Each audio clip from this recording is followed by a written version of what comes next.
प्रकाश जो है ना, इस चैप्टर में किसकी बात कर रहे हैं हम? किरण प्रकाशिकी की बात कर रहे हैं। इस चैप्टर में हम ये बोलते हैं कि प्रकाश एक कणों का पुंज है। प्रकाश जब चलता है तो हमेशा सीधी रेखा में चलता है। तो प्रकाश हमेशा सीधी रेखा में चलता है। दूसरा, प्रकाश का जो सीधा रेखा वाला रास्ता है, जो सरल रेखीय पथ है, उसको किरण या रे के नाम से जानते हैं। इस चैप्टर में जितना शानदार तरीके से आप लिखना सीखोगे, आपके नोट्स बनेंगे, एग्जाम में जितना अच्छा रिप्रेजेंट करोगे इस चैप्टर में, उतने ही अच्छे मार्क्स आएंगे। Hello, hello, hello. हाँ जी बच्चों, वॉइस एकदम क्लियर आ रही है, दिखाई एकदम साफ दे रहा है। Just raise your hands, everything is fine. Start करें हम हमारा नया चैप्टर आज का। हेडिंग लगाएंगे प्रकाशिकी, ऑप्टिक्स। प्रकाशिकी, ऑप्टिक्स। ऑप्टिक्स और प्रकाशिकी, ऑप्टिक्स इंग्लिश में कहा जाता है और प्रकाशिकी हम हिंदी में कहते हैं। नया चैप्टर है, इसका पुराने किसी भी चैप्टर से किसी भी प्रकार का कोई भी संबंध नहीं है। नए बच्चे, पुराने बच्चे, अब तक सो करके अब जगने वाले बच्चे, जो अब से 12th बोर्ड की पढ़ाई शुरू कर रहे हैं, वो वाले बच्चे, सभी को ये चैप्टर एकदम फ्रेश मिलेगा। इसमें किसी प्रकार का कोई पुराना कनेक्शन मोटे मोटे तौर पे नहीं है, तो आपको बड़ा मजा आएगा इसको पढ़ने में। तो चलिए शुरू करते हैं। सेकंड बुक का आपका फर्स्ट चैप्टर है ये।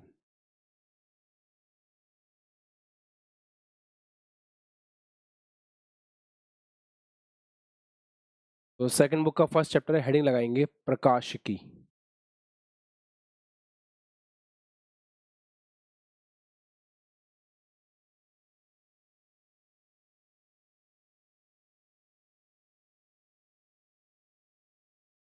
ऑप्टिक्स। देखो, प्रकाशिकी का सिंपल सा मतलब है, ऑप्टिक्स का सिंपल सा मतलब है, यहाँ पे हम प्रकाश का अध्ययन करते हैं। तो प्रकाश के अध्ययन को प्रकाशिकी कहते हैं। तो लिखें, इस भौतिक विज्ञान के इस शाखा में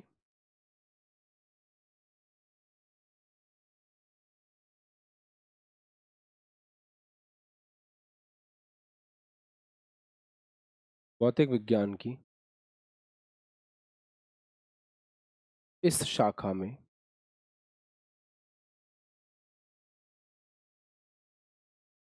प्रकाश का अध्ययन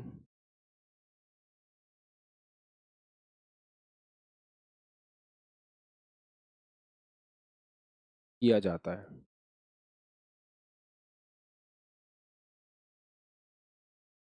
तो भौतिक विज्ञान की इस शाखा में प्रकाश का अध्ययन करते हैं हम लोग, है ना। अब इसमें दो प्रकार का आता है, दो प्रकार से प्रकाशिकी को बांटा जा सकता है। एक है किरण प्रकाशिकी और एक है तरंग प्रकाशिकी। मतलब रे ऑप्टिक्स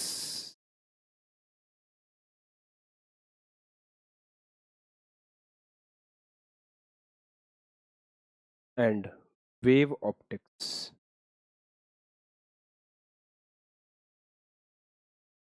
तो आपकी सेकंड बुक के दो चैप्टर हो जाएंगे फिर ये, है ना। किरण प्रकाशिकी, रे ऑप्टिक्स अपने आप में एक फुल चैप्टर है, जो भी हम पढ़ा, जिसकी क्लास अभी स्टार्ट कर रहे हैं। और दूसरा है तरंग प्रकाशिकी, ये अगला चैप्टर होने वाला है हमारा, है ना। अब इसमें क्या होता है, ध्यान से समझे। ये जो आपकी किरण प्रकाशिकी है ना, इसमें प्रकाश को कण मान करके इसका अध्ययन करते हैं। तो लिखें, यहां प्रकाश को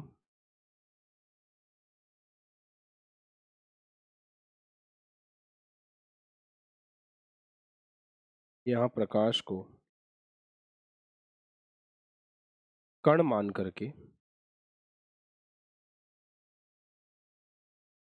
कण मानकर अध्ययन किया जाता है।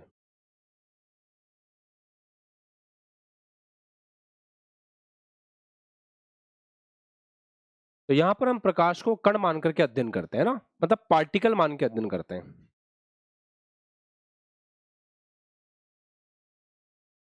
और यहां प्रकाश का अध्ययन तरंग मान करके किया जाता है। तो लिखें, प्रकाश का अध्ययन, प्रकाश का अध्ययन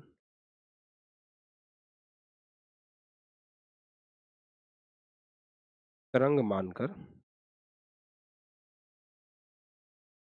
किया जाता है।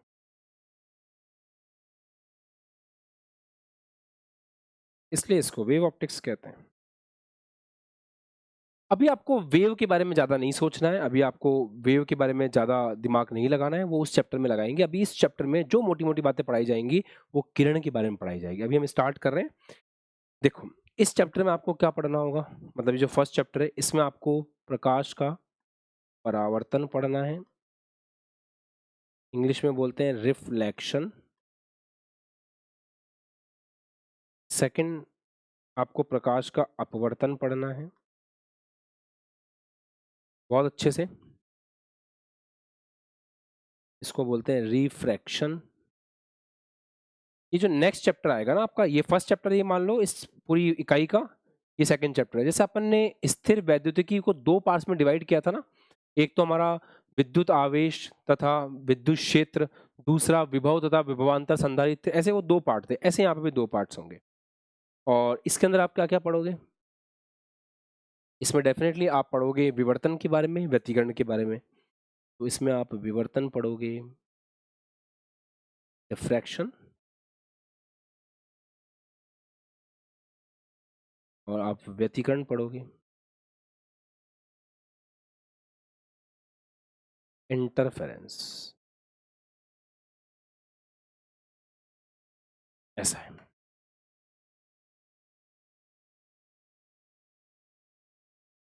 चलिए देखिए, अब प्रकाश के बारे में जानने, ये तो मैंने आपको थोड़ा सा हिंट दिया एक तरह से, ये आपको मैंने इस ब्रांच के बारे में बताया, शाखा के बारे में बताया, ब्रांच के बारे में बताया। अब मैं स्टार्ट कर रहा हूं आपको ये जानकारी देना कि वास्तव में प्रकाश क्या चीज होती है। चलिए,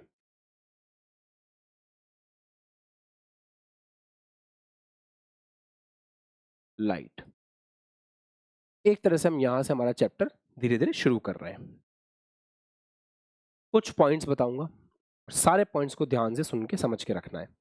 पॉइंट नंबर 1, ठीक है, प्रकाश एक विद्युत चुंबकीय तरंग है।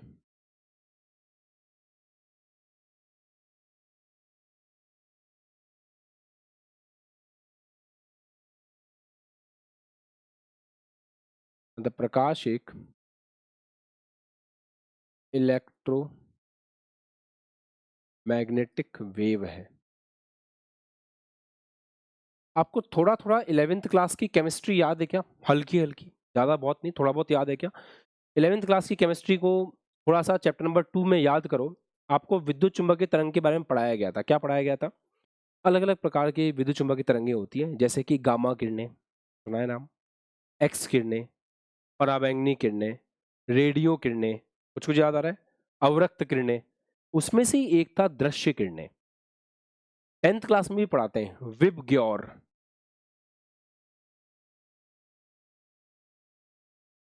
बैनी आप नाला बोलते हैं हिंदी में। Violet, indigo, blue, green, yellow, orange, red, ये सब मिलकर के लाइट बनाते हैं। तो जो विद्युत चुंबकीय तरंगे हैं ना, वो बहुत सारी होती हैं। एक्सरे भी एक विद्युत चुंबकीय तरंग है, गामा रे भी है, आपकी पराबैंगनी किरणें भी है, माइक्रोवेव समोसा गर्म करते हैं, माइक्रोवेव भी एक आपकी इलेक्ट्रोमैग्नेटिक वेव है। उसके बाद में आपका पराबैंगनी किरणें भी हैं। ऐसी उसका एक छोटा सा हिस्सा है दृश्य तरंगे। तो प्रकाश एक विद्युत चुंबकीय तरंग है, कौन सी? जिसका लैम्बडा तरंग दैर्घ्य, छोटी छोटी बातें हैं बेटा, जिसका तरंग दैर्घ्य लगभग 3500 एंगस्ट्रॉम से 7500 एंगस्ट्रॉम के बीच में होता है। प्रकाश एक इस प्रकार की विद्युत चुंबकीय तरंग है जिसका जो लैम्बडा है वो कहां से कहां तक वेरी करता है, लगभग लगभग 6500 आपके 7500 एंगस्ट्रॉम, 3500 एंगस्ट्रॉम से लेकर 7500 एंगस्ट्रॉम तक। ये वैल्यू चेंज होती रहती है, कभी कोई इसको 6500 बोलता है, कभी 7 बोलता है, चलता है, इतना लोड अभी लेना नहीं है। अच्छा, चलो कोई बात नहीं, ठीक है, तो बेसिक सी बात हो गई, इसमें ऐसा कुछ घबराने लायक है नहीं। प्रकाश जो है ना, इस चैप्टर में इसकी बात कर रहे हैं हम, किरण प्रकाशिकी की बात कर रहे हैं। इस चैप्टर में हम ये बोलते हैं कि प्रकाश एक कणों का पुंज है। प्रकाश जब चलता है तो हमेशा सीधी रेखा में चलता है, तो प्रकाश हमेशा सीधी रेखा में चलता है। दूसरा, प्रकाश का जो सीधा रेखा वाला रास्ता है, जो सरल रेखीय पथ है, उसको किरण या रे के नाम से जानते हैं। ठीक है, प्रकाश सीधी रेखा में गमन करता है।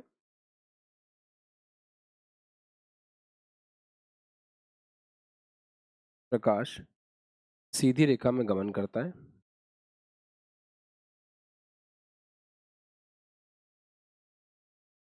और प्रकाश के सरल रेखीय पथ को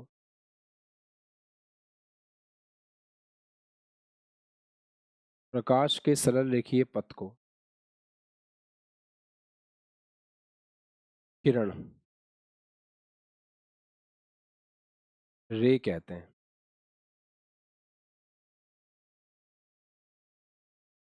तो जो प्रकाश सीधी रेखा में चल रहा है को किरण कहते हैं। ये किरण हो गई, ये आपका रे है, ये आपकी किरण है। अच्छा, अब ऐसी किरणों का अगर बहुत सारी किरणें कहीं पे आ जाएं तो ऐसी किरणों के समूह को पुंज कहते हैं। प्रकाश किरणों के समूह को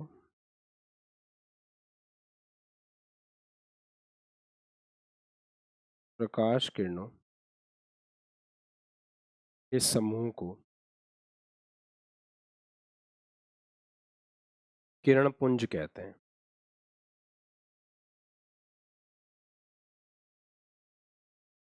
बीम ऑफ लाइट।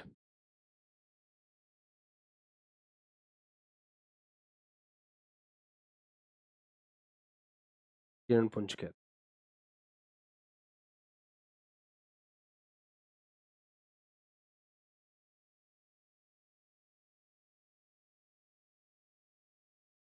तो ऐसे बहुत सारी प्रकाश किरणें इकट्ठी हो गई एक साथ, तो इसको अपन कहेंगे किरण पुंज। बीम ऑफ लाइट कहते हैं इसको। चलो नोट कर लो, छोटी छोटी बातें जो आपको पता होनी चाहिए किरण पुंज के बारे में, बीम ऑफ लाइट के बारे में। नोट कर लीजिए, आगे बढ़ रहे हैं।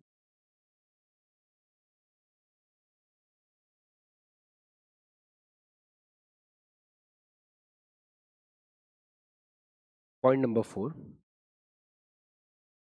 ये एक इंपॉर्टेंट और अच्छा पॉइंट है, और यहाँ तक लिख लो। 3-4 कलर के पेन खरीद लेना, पेंसिल स्केल सब साथ में रखना, क्योंकि इस चैप्टर में काफ़ी ज़्यादा हमें ज़रूरत पड़ेगी इन सब चीज़ों की, है ना। बढ़िया से एकदम तैयार रहना इस चैप्टर।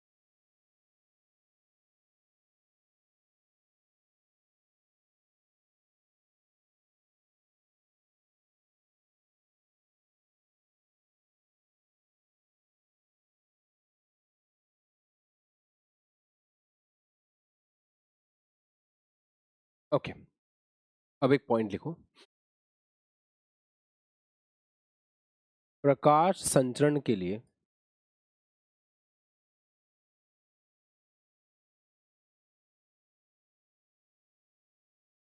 माध्यम की आवश्यकता नहीं होती।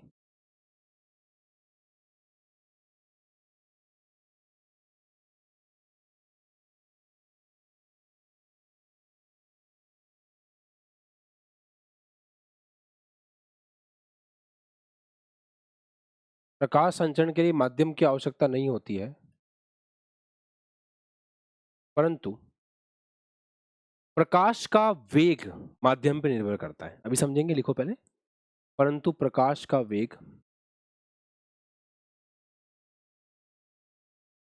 परंतु प्रकाश का वेग माध्यम पर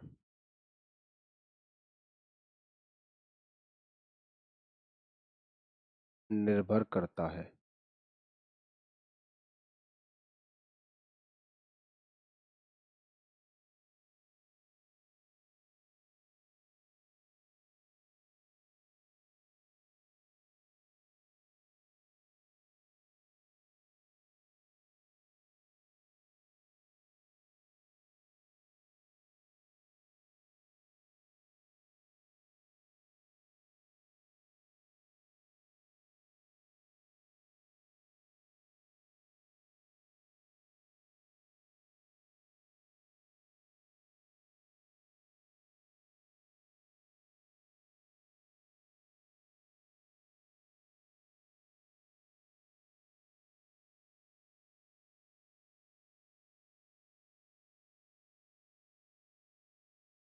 मान लो यहाँ पे माध्यम ठोस है, यहाँ पे माध्यम द्रव है, यहाँ पे माध्यम गैस है, और यहाँ पे कोई माध्यम नहीं है, निर्वात है। निर्वात का मतलब समझते हो ना, कोई माध्यम नहीं है। अच्छा, सबका ध्यान बोर्ड पे, एक खास पॉइंट समझ रहे हैं, सबको अच्छे से देखना है। देखो बेटा, क्या प्रकाश को चलने के लिए माध्यम की आवश्यकता होती है? सोचो सर, अगर माध्यम की आवश्यकता होती ही तो सूरज से पृथ्वी तक प्रकाश ही नहीं पहुंचता, क्योंकि सूरज और पृथ्वी के बीच में कुछ भी नहीं है, खाली है। तो अगर सूरज से लेके पृथ्वी तक प्रकाश पहुंच रहा है, इसका मतलब प्रकाश को चलने के लिए माध्यम की आवश्यकता नहीं है। यही बात लिखी है कि प्रकाश संचरण, संचरण मतलब होता है चलना, तो प्रकाश को चलने के लिए माध्यम की कोई आवश्यकता नहीं है। प्रकाश इसमें भी चलेगा, प्रकाश इसमें भी चलेगा, प्रकाश इसमें भी चलेगा, गैस में भी चलेगा, प्रकाश निर्वात में भी चलेगा। क्या आपको चारों के एग्जांपल्स दूं? ठोस, क्या प्रकाश, मैंने जो चश्मा पहन रखा है उस चश्मे से होकर के मुझ तक पहुंच रहा है? यस, पहुंच रहा है, ठोस में चलता है। द्रव में, क्या पानी के अंदर हमको प्रकाश दिखाई देता है? बिल्कुल दिखाई देता है। पानी के अंदर कोई वस्तु रखी है, दिखती है हमको, ठीक है। गैस, हवा, आपके और मेरे बीच में क्या है? कैमरे और मेरे बीच में क्या है? हवा ही तो भरी हुई है, सही बात है, चलता है प्रकाश वहां भी। निर्वात, सूरज से लेकर के पृथ्वी तक तो कुछ नहीं है, निर्वात है, फिर भी विद्युत चुंबकीय तरंग मतलब प्रकाश चल के आ रहा है। तो प्रकाश को चलने के लिए माध्यम की आवश्यकता नहीं है। अगर होगा तो भी चलेगा, नहीं होगा तो भी चलेगा। परंतु काम की बात सुनना, क्या प्रकाश हर जगह एक ही स्पीड से चलेगा? ये सोचने वाली बात है।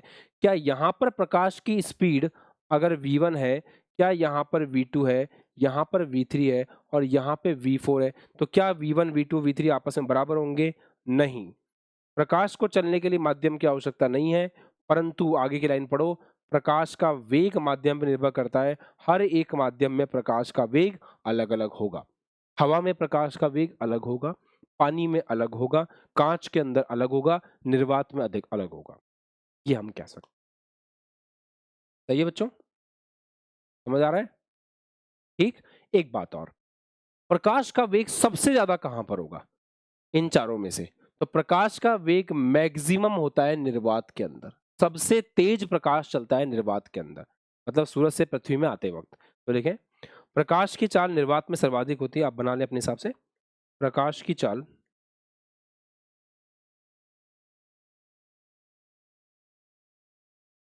प्रकाश की चाल निर्वात में सर्वाधिक होती है।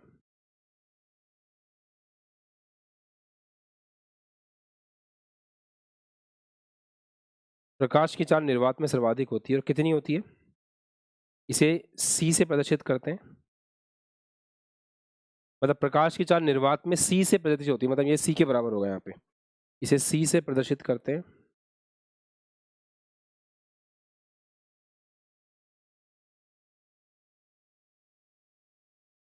और सी कितना होता है? 3 × 10⁸ मतलब प्रकाश अगर निर्वात में चलेगा तो 3 × 10⁸ की स्पीड चलेगा। सुनने में आपको कम लग रही होगी ना, कोई बात नहीं, अभी तेज लगेगी। मैं इसको ऐसे भी बोल सकता हूं, 3 लाख किलोमीटर 1 सेकंड के अंदर। सोचो, 3 लाख किलोमीटर 1 सेकंड के अंदर, कितनी ज्यादा है। मतलब आप 1 सेकंड ऐसे 3 लाख चल चुका होगा प्रकाश। फिर भी जब प्रकाश सूरज से पृथ्वी तक पहुंचता है, फिर भी प्रकाश जब सूरज से पृथ्वी तक पहुंचता है इस स्पीड से, तो भी उसको लगभग 8 मिनट 24 सेकंड, ये मैं फिक्स नहीं कह सकते, लगभग इतना समय लगता है। 8 मिनट 20 सेकंड, 8 मिनट 22 सेकंड, इतना टाइम लगता है। तो सोचो, इतनी तेज स्पीड से चलने के बाद भी जो आपका प्रकाश है उसको पहुंचने में 8 मिनट 24 सेकंड का समय लग रहा है।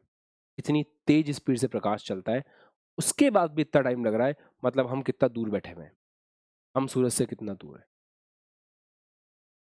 है ना? बात है।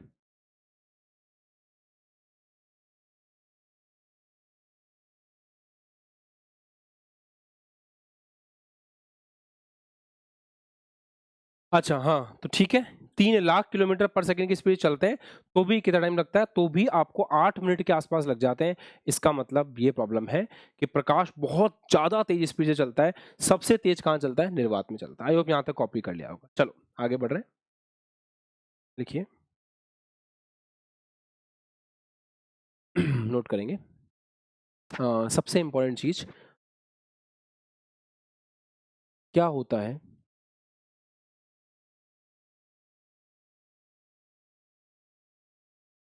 जब प्रकाश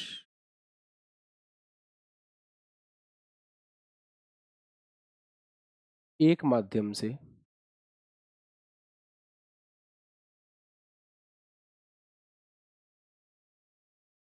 दूसरे माध्यम में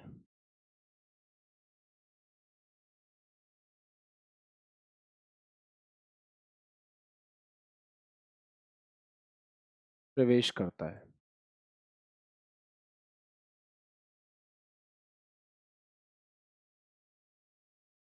तो क्या होता है प्रकाश जब एक माध्यम से दूसरे माध्यम में प्रवेश करता है? Let's check.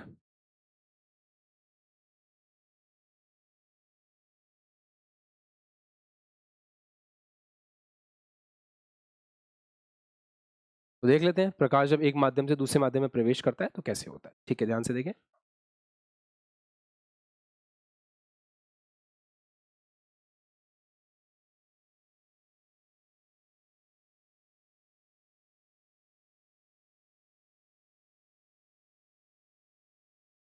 चलिए ऑब्जर्व करेंगे। जैसे मान लो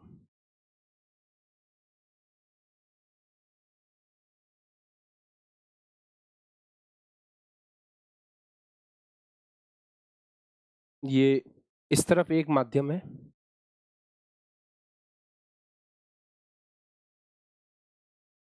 माध्यम 1, और इस तरफ एक माध्यम है,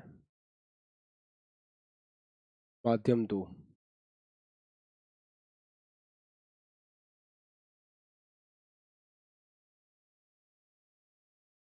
ठीक है, एक पॉइंट और, ये जो है ना, ये बाउंड्री इस माध्यम को और इस माध्यम को अलग कर रही है। मतलब इसके इधर माध्यम नंबर 1 है, इसके इधर माध्यम नंबर 2 है, तो एक तरह से ये बाउंड्री है जो माध्यम 1 और माध्यम 2 को अलग कर रही है। तो माध्यम 1 और माध्यम 2 को अलग करने वाली बाउंड्री को बोलते हैं पृथक्कारी पृष्ठ, सेपरेटिंग बाउंड्री।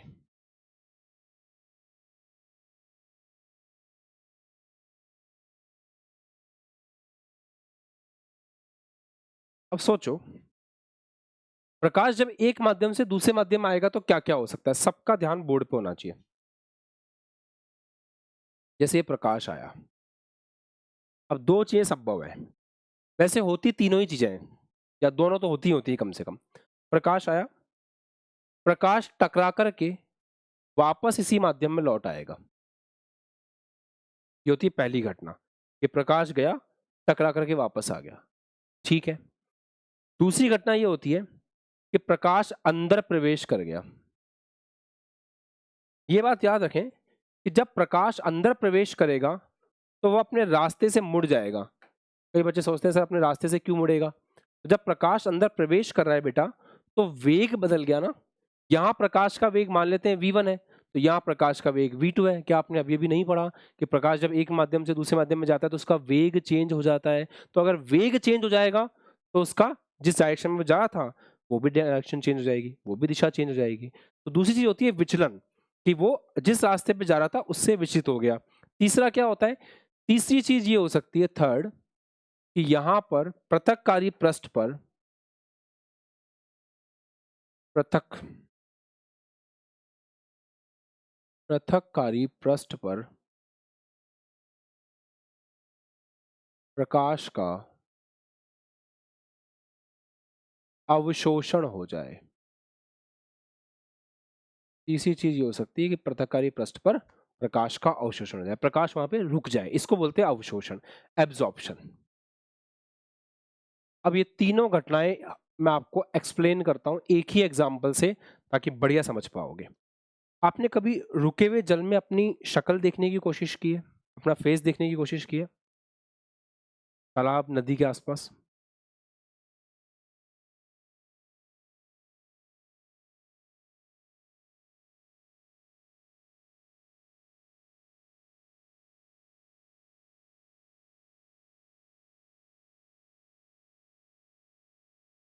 पानी में, रुके हुए पानी में शक्ल देखने की कोशिश की है, नदी के किनारे, तालाब के किनारे? ध्यान सुनना।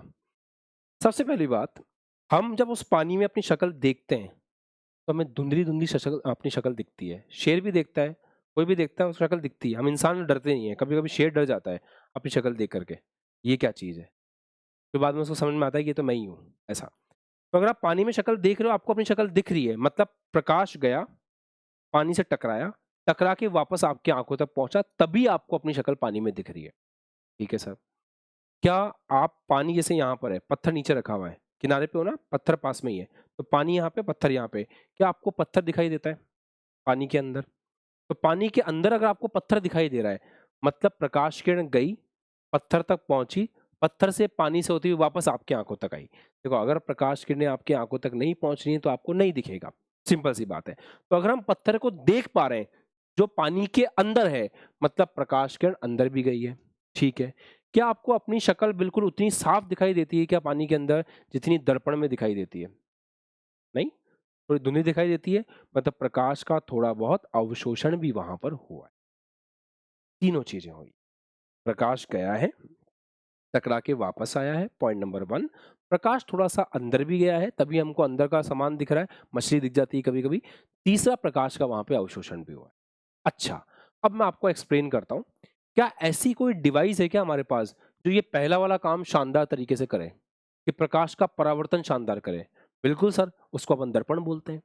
क्या हमारे पास ऐसी कोई चीज है क्या जो प्रकाश का अपवर्तन शानदार तरीके से करती हो, बहुत शानदार तरीके से, कि उसमें प्रकाश जाए, फिर हम चाहें वैसे मुड़ जाए? हाँ, है ना, लेंस। ये रहा, इस चश्मे के अंदर जो लेंस लगा हुआ है, वो इस तरह से डिजाइन किया हुआ है कि वो प्रकाश का ऐसा अपवर्तन करता है। अपवर्तन बताया मैंने, नाम ले लिया मैंने, मतलब प्रकाश को ऐसे मोड़ता है कि वो मेरे रेटिना के ऊपर परफेक्ट तरीके से जाता है, और मुझे धुंधलापन, चश्मे के बिना अगर मुझे दूर की वस्तु क्लियर दिखाई नहीं दे रही है, तो ये लेंस प्रकाश का अपवर्तन, मतलब प्रकाश को अपने अंदर से इतना शानदार तरीके से जाने देगा कि मुझे चीजें एकदम क्लियर दिखाई देंगी।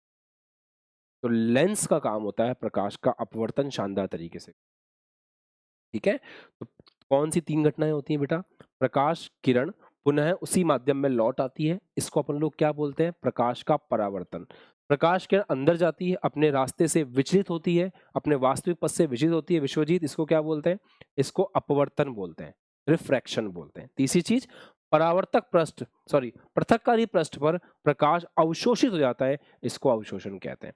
तो ये तीन घटनाएं यहाँ पे हम देख सकते हैं। लिखें। तो सवाल ये बोला, कौन कौन सी तीन घटनाएं संभव है? तो तीन संभव कारण, कौन चीजें कौन कौन सी है, एक एक करके लिखते हैं। फर्स्ट ये है कि प्रकाश किरण पुनः उसी माध्यम में लौट आए।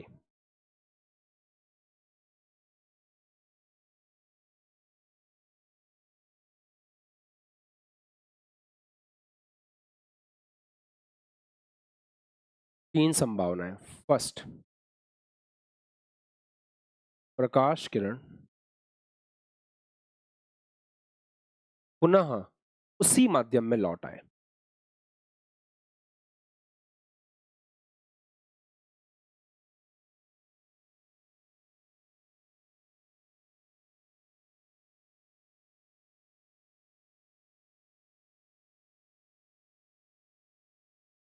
ठीक है। इस घटना को प्रकाश का परावर्तन कहते हैं, रिफ्लेक्शन कहते हैं। सेकंड पॉइंट, सेकंड ये कि प्रकाश जो है वो दूसरे माध्यम में प्रवेश करे, मतलब या तो उसी माध्यम में लौट आ जाए, ये तो पहली चीज हो गई, ये परावर्तन है। प्रकाश दूसरे माध्यम में प्रवेश करे और अपना जो वास्तविक रास्ता है उससे भटक जाए। इसका वास्तविक रास्ता क्या होगा? अरे, प्रकाश किरण ऐसे आ रही है, इसका वास्तविक रास्ता ये है, तो ये अपने वास्तविक रास्ते से भटक गई। देखो, इस रास्ते पे जाने की जगह ऐसे मुड़ गई, तो प्रकाश किरण दूसरे माध्यम में प्रवेश करे, प्रकाश किरण दूसरे माध्यम में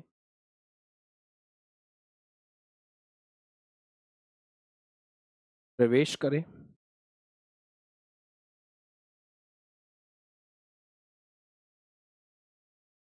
प्रकाश किरण दूसरे माध्यम में प्रवेश करे तथा अपने वास्तविक पथ से विचलित हो जाए। प्रवेश करे तथा अपने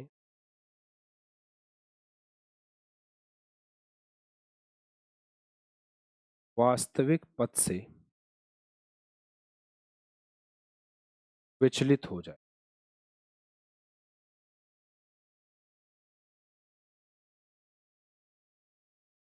इसे कहते हैं अपन अपवर्तन या फिर रिफ्रैक्शन।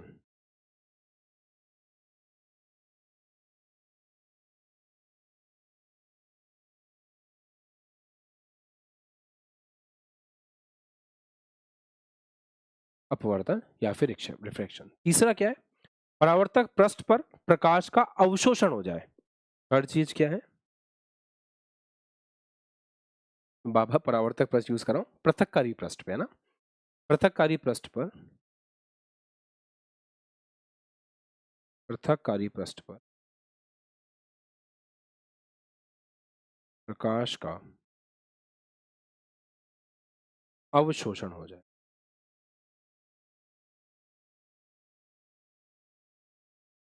अवशोषण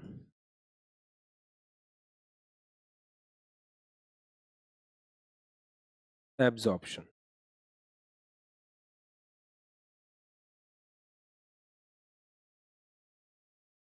ऐसा है, ठीक है। डन है। अब हम एक एक करके तीनों को पढ़ेंगे।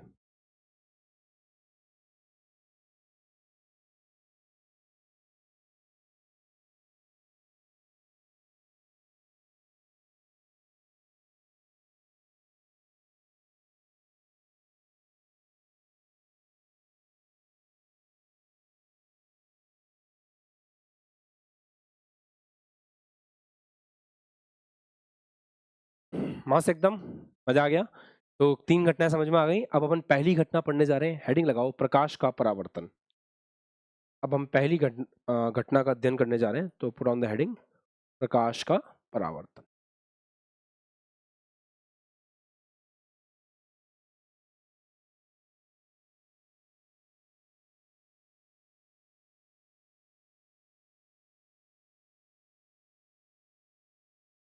Reflection of light.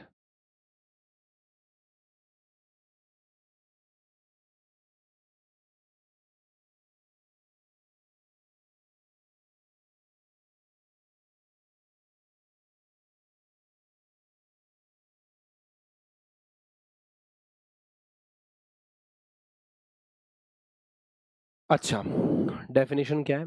जब प्रकाश किरण एक माध्यम से दूसरे माध्यम में प्रवेश करती है तथा पुनः उसी माध्यम में लौट आती है, तो उसे हम कहते हैं प्रकाश का परावर्तन। लिखें, प्रकाश किरण, परिभाषा लिखें, प्रकाश किरण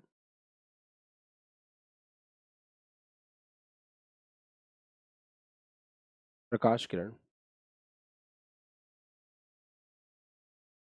जब एक माध्यम से दूसरे माध्यम में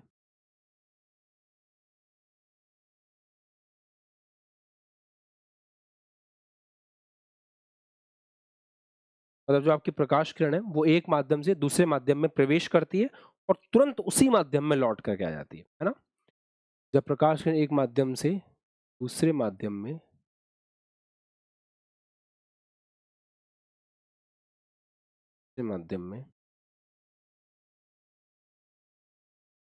प्रवेश करते समय टकरा कर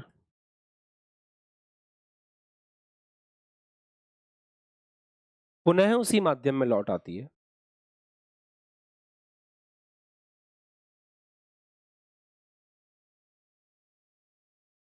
टकरा कर पुनः उसी माध्यम में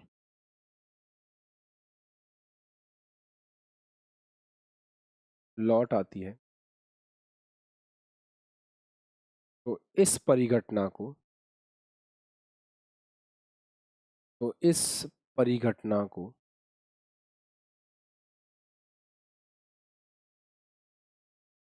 प्रकाश का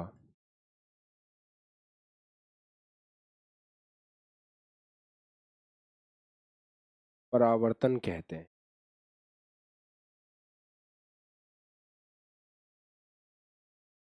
इस परिघटना को प्रकाश का परावर्तन, ठीक है। तो प्रकाश किरण आई, जैसे मान लो प्रकाश किरण ऐसे आई और टकरा करके ऐसे वापस चली गई, तो प्रकाश किरण का आना, टकरा करके वापस जाना, इसको हम कहेंगे प्रकाश का परावर्तन। सेम माध्यम में वापस चली जाएगी, रिफ्लेक्शन ऑफ लाइट ना, इंग्लिश में इसको ऐसे बोल। अच्छा, अब प्रकाश का जो परावर्तन है ना बेटा, वो कुछ नियमों से होता है, उसे हम परावर्तन के नियम कहते हैं। तो अब हम उसको स्टडी करना शुरू करेंगे। देखो, प्रकाश का परावर्तन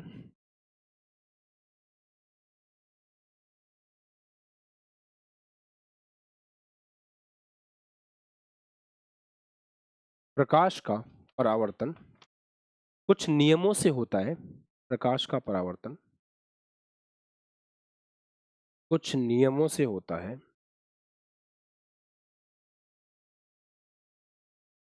प्रकाश का परावर्तन कुछ नियमों से होता है, जिसे परावर्तन के नियम कहते हैं।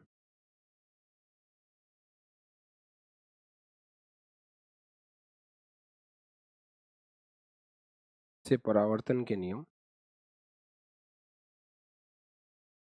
कहते हैं। ठीक है, डन है।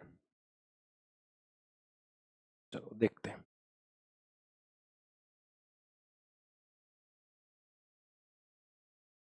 अब हम परावर्तन के नियम समझेंगे।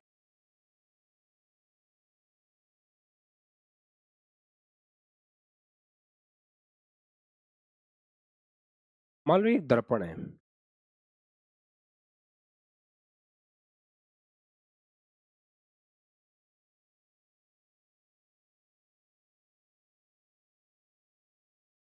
इस दर्पण की दो सतहें हैं, एक ऊपर वाली सतह है,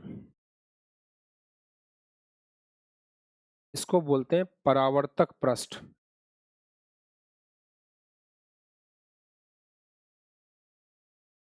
प्रकाश किरण इस पे आएगी, टकरा करके इससे वापस जाएगी। दर्पण को आपने देखा क्या ढंग से? दर्पण में आगे की सतह होती है परावर्तक पृष्ठ, पीछे की सतह होती है पॉलिश। ये सतह चिकनी होती है, पीछे वाली सतह को बोलते हैं पॉलिश सतह। तो प्रकाश का जो परावर्तन जिस जगह से हो रहा है, मतलब जहां प्रकाश आकर के टकरा के जा रहा है बेटा, उसको बोलते हैं अपन परावर्तक पृष्ठ, क्योंकि वहां से परावर्तन हो रहा है। रिफ्लेक्टिंग सरफेस बोलते हैं इसको इंग्लिश में। सबका ध्यान अब बोर्ड पे हो थोड़ी देर तो बेहतर है, इधर उधर नहीं, केवल बोर्ड पे।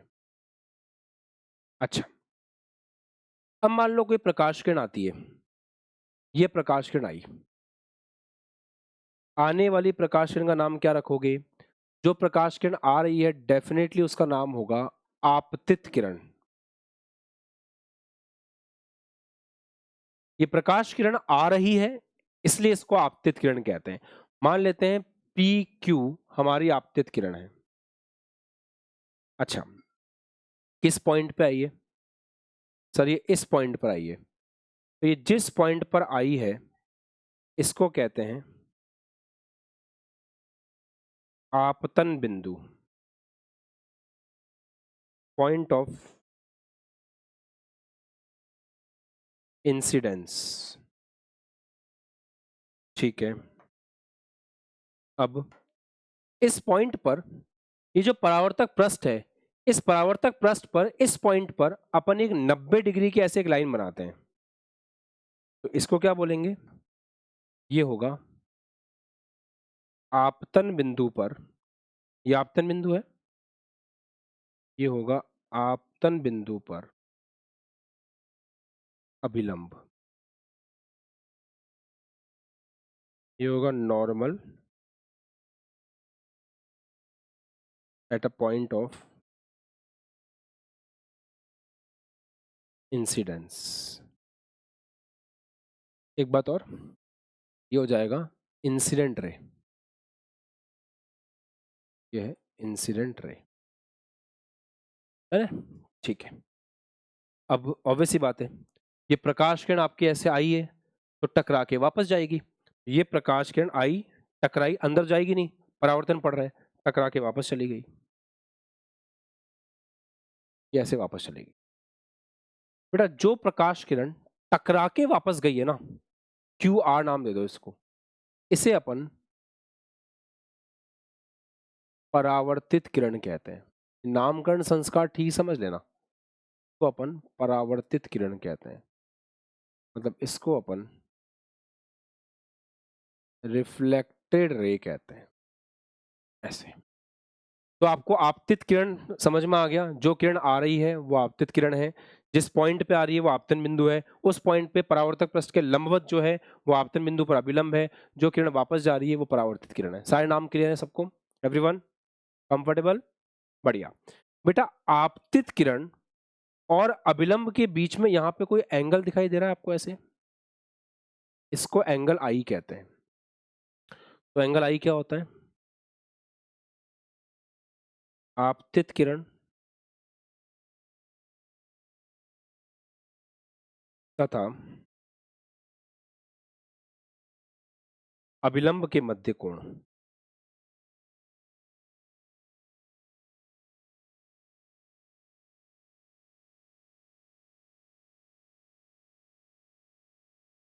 ठीक। और एंगल आर क्या होता है, बना देते हैं, ये एंगल आर हो जाएगा। एंगल आर क्या होगा? परावर्तित किरण और अभिलंब के मध्य कोण।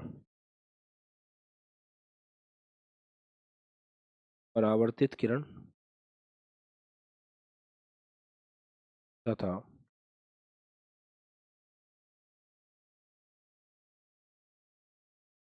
अभिलंब के मध्य कोण। So that's it. I hope it's clear to everyone. समझ आया? अपन इसका नाम एमएन दे सकते हैं।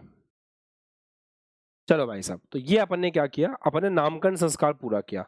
अब अपन परावर्तन के नियम समझते हैं।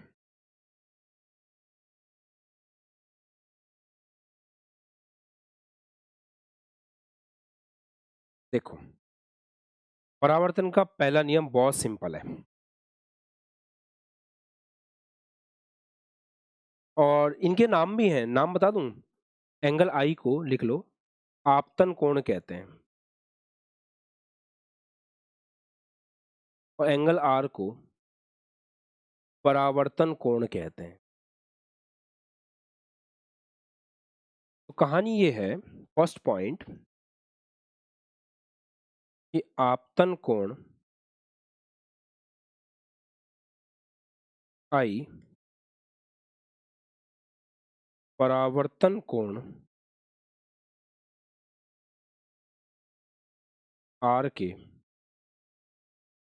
बराबर होता है।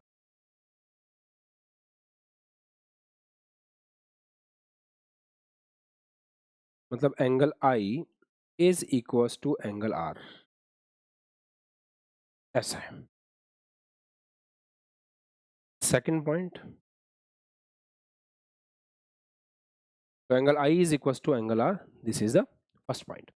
ठीक है, मतलब अगर 30 डिग्री पे प्रकाश किरण आ रही है तो 30 डिग्री पे वापस जाएगी। सर इसका प्रूफ है क्या हमारे पास? देखो फर्मेट प्रिंसिपल से इसका प्रूफ होता है, वो बीएससी एमएससी में सिखाते हैं या फिर बीटेक के फर्स्ट सेमेस्टर में। तो अभी इसका प्रूफ आपके काम का नहीं, बस आपको पॉइंट याद रखना है कि जितना प्रकाश किरण जितना कोण बना करके आएगी अभिलंब से, उतने ही कोण पे वापस जाएगी। ये सिंपल सा नियम है जो हर बच्चे को पता होना चाहिए। Angle I is equal to angle R याद रख लेंगे सब लोग, पक्का? ठीक है, angle I is equal to angle R सबको याद रहेगा, भूलना नहीं है ना, बहुत काम आएगा हमारे। चलो सेकंड पॉइंट क्या है, लिखें पहले। आपतित किरण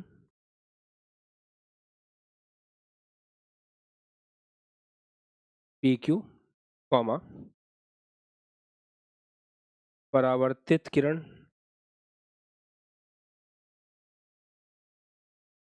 क्यू आर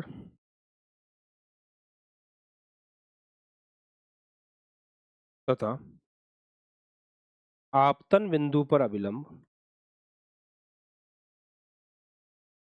आपतन बिंदु पर अभिलंब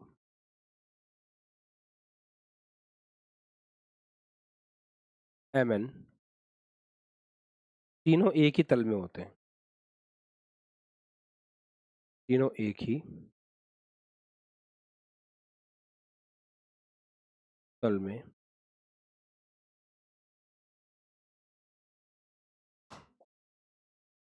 ठीक है, तीनों एक ही तल में होते हैं।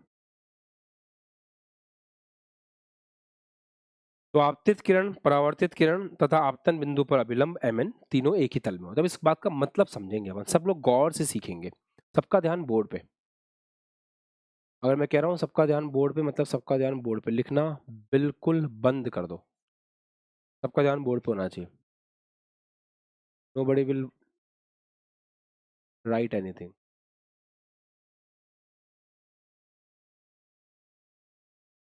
सबका ध्यान बोर्ड पे। गजब, ये सिंसियर बच्चे, मजा आ गया। ठीक है,